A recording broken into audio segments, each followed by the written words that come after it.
Okay, I'm going to show you the steps of glazing, just so it's a little easier if I can't see in the art room.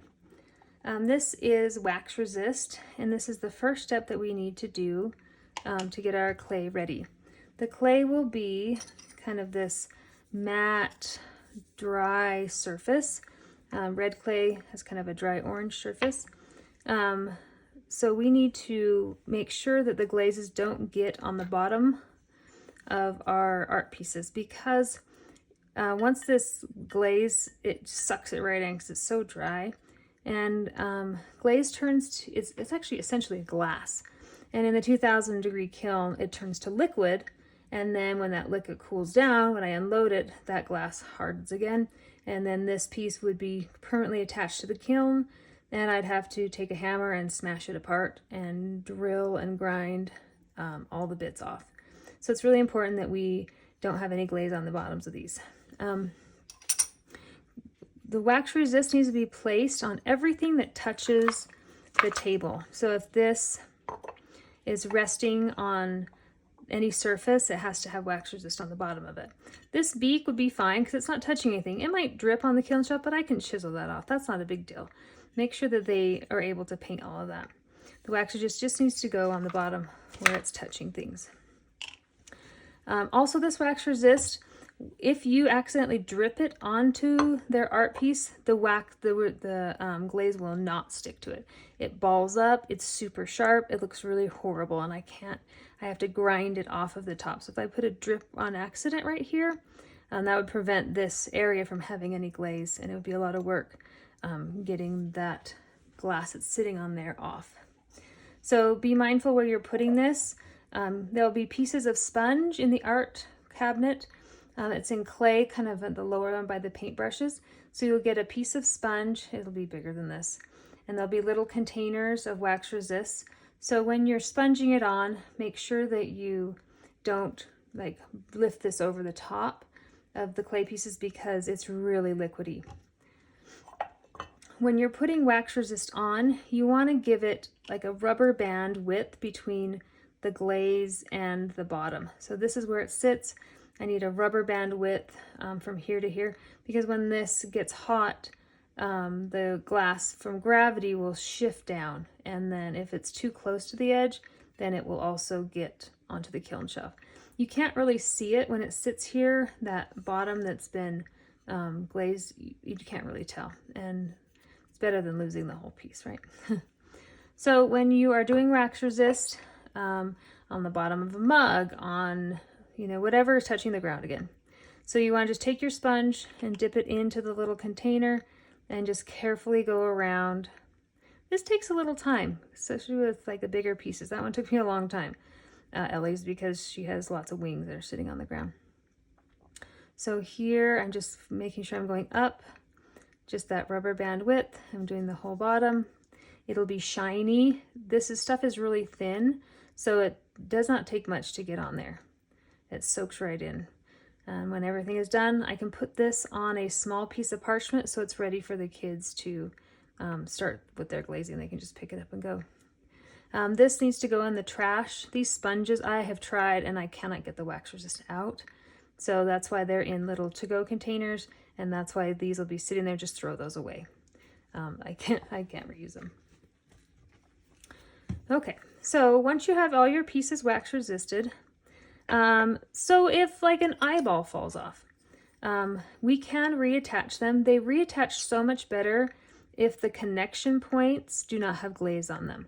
So if I want this piece to go back together, or if I want to glue, say, this leg back onto this piece right here, I need to put wax resist just on the seam. So I would just put this attachment point right here, and then here, this little bitty attachment point, very carefully, just those two places. And if that's gonna go there, then I've got this wax resisted, that wax resisted. Then they can go back, and the whole leg or eyeball, they can paint that whole thing because that's going to resist that. And I put this up on like a metal, it's like metal prongs that keep this up off the kiln shelf. So I can, unless they're really small, probably this eyeball would be the smallest I can glue back on. So wax resist this, wax resist that, have them glaze this whole thing, have them glaze this, and if this is still touching the bottom, so you'd wax resist this, and then the attachment point. And then you'd wipe that attachment point off, and you'd wipe this off before we put them in the kiln. So eyeballs, handles, you know, if it's a tiny little spike, like a tooth or something, those would be too small. So anything probably like pea size, I'd say would be close, or bigger. I can glue those back on. Okay, so now when you're all ready, we're gonna get the glazes for the students.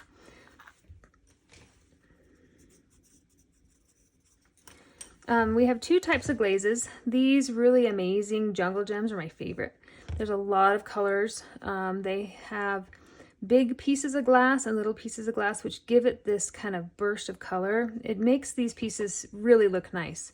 Like beaks and stuff look good, just kind of single color. They can do like a single color feather in the mix with this. But this just kind of adds an artistic flair without them having to layer it, and they really turn out good. So I encourage the students to use these jungle gems as their main body and then do their accents with these single colors. If they really want to do just a red body, that's fine, but show them the jungle gems that's red because it really makes a big difference. So when you are giving them glazes, we want to ask them, where are you going to put this on your thing? Is this going to be the whole body? Is this going to be a tiny little eyeball? In the past, we've wasted a lot of glazes, and they're expensive, and you just don't want to be wasteful. So there's spoons for these jungle gems because, I mean, this glass is heavy, and as you can see, it's kind of settled down to the bottom. So we want to get a few of those pieces where it's not going to make these cool patterns. You don't want too many, so there's kind of a fine balance. Ellie had way too many on hers, and I had to pick off a bunch of pieces of glass because it would have been all orange, and you wouldn't have seen any of this glaze that come through. So get them some pieces of glass, some small, some big. All the glazes have different sizes in them. So take your spoon, stir it up down in there, and get some of the big pieces for them. These little tiny pieces really float to the top. They don't ever sink, they're too light, but the big chunks do. So take your spoon. That's how I hand these out, is I actually scoop it. And when I pour these, it just makes a huge mess. So use the spoons. There's one for each glaze. Just scoop it and put it on here. So if they're doing this, like this is a pretty big body, you know, so they were going to need a couple spoonfuls, right? So I would give them 2 of those. Now Ellie chose to do a different jungle gem right here, this band.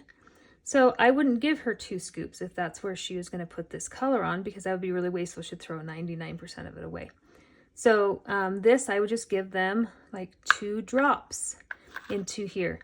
The jungle gems takes 2 coats to fully cover the area. So give them enough that they can do 2 full coats of that. And if they're just doing a small area, just give them a little bit.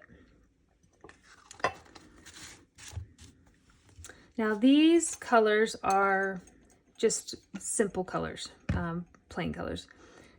On the key I have, one side of the heart is 1 coat and the other side is 3 coats. So you want to make sure that they have enough to do 3 coats, and encourage them to do 3 coats. They can see what the difference is going to be. They have really funny names like Hot Tamale and Pinky Swear. So let them know this is the name of your glaze. If you need more, come back and get more. If they're just going to do, you know, a beak or an eyeball, they will need, like, this eyeball would probably take maybe 2 drips in there. The beak, maybe 3 drips. So don't fill up these whole things. They're not going to use it. And they can always come back for more. But asking them where they want it for is really important, so we don't waste a lot. Okay, they will also need a paintbrush for each color. And there's some brushes that are big. If you gave them a tiny paintbrush, this would take forever for them to get it done. So on like the mugs, on the inside, there's fan brushes that help them coat it pretty quickly. There are also really big paintbrushes for like the inside of the cylinders, for like a really big body like this, that helps them kind of get it done faster.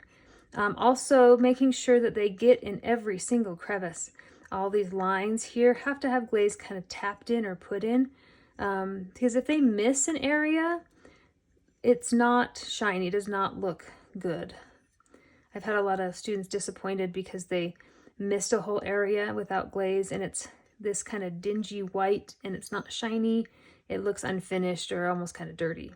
You can see Ellie missed a spot on her beak right here and it just looks nice. On this side, it looks kind of unfinished there.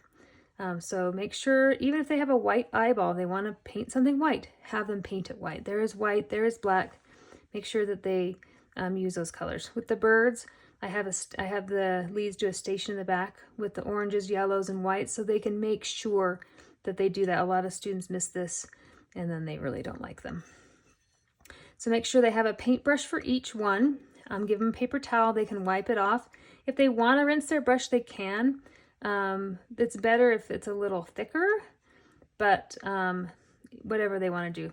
Make sure they have, even like I would give Ellie a small brush too, so she can get down in these little areas and these little crevices as well. So give them lots of brushes. Like if they need a large, small, whatever, just give them a lot of options so they can make sure that it's covered really well so they don't miss any areas. All right, I think that's it. These Jungle Gems, these glass pieces can't go into the sink, obviously, because they're chunks of glass. So what I do is I take a paper towel and I just scoop the glazes and especially the chunks into the trash. And then the glazes themselves can go into the sink. They're water soluble and they're fine to be rinsed off in the sink. The kids can wash their hands in their sink. Just make sure all those chunks of glass are down in the trash so we don't have an issue with our plumbing again this year. That was not fun. All right, so I think that's about it. Let me know if you guys have any questions, and I'm excited to get them glazed.